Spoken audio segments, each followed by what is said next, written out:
Nag-scout si Pugong Biyahero sa bundok kasama ang kanyang team at may nadiscover silang kamukha ni Ninita at isa din itong katutubong lumad.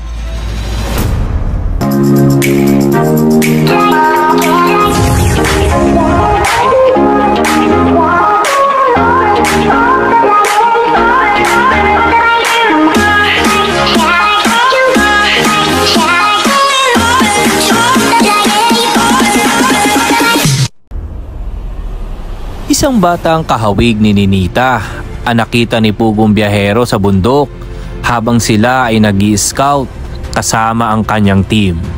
Tulad ng dati, ang palatandaan niya kapag may mga sampay na damit ay siguradong merong nakatira dito. At hindi nga siya nagkamali at nagulat siya sa nakita niya. Isang batang babae na kahawig ni Ninita ang kanyang nakita kasama ang pamilya nito. Isang batang gusto rin makapagtapos ng kanyang pag-aaral. Okay. Ito pala ay kanya na, ha? Oh. Sakto daw po ito. Magaling. Ngayong graduation lang po ito, kuya? Opo.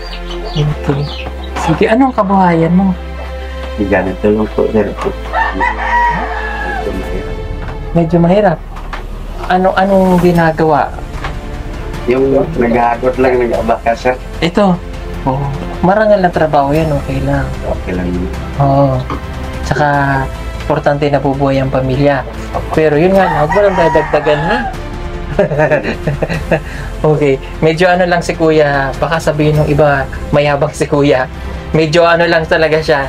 No? Hindi katulad natin. Medyo kami, di ba? Diyan nga po yan. Okay. So, ito ay grade 3 na. Matalinong mag-aral. Anong gusto mo pagdako mo? Wow. Gusto mo maging teacher? Ano naman gusto mo maging teacher? Ha? Gusto makatabang sa ibang mga bata. Gusto mo makatulong sa ibang mga bata? Okay, sige. Upo nga tayo dito. Okay lang upuan ko yung abaka, kuya. Ito, upo ka. Kwentuhan tayo. Sabi niya, gusto niyang makatabang sa ibang mga bata. Bakit? Ano ba yung nakikita mo sa mga bata? Makatabang po sila. Para makatabang sa kanila. Okay. Magkano ang baon mo sa school? Yes. I believe we found something this good.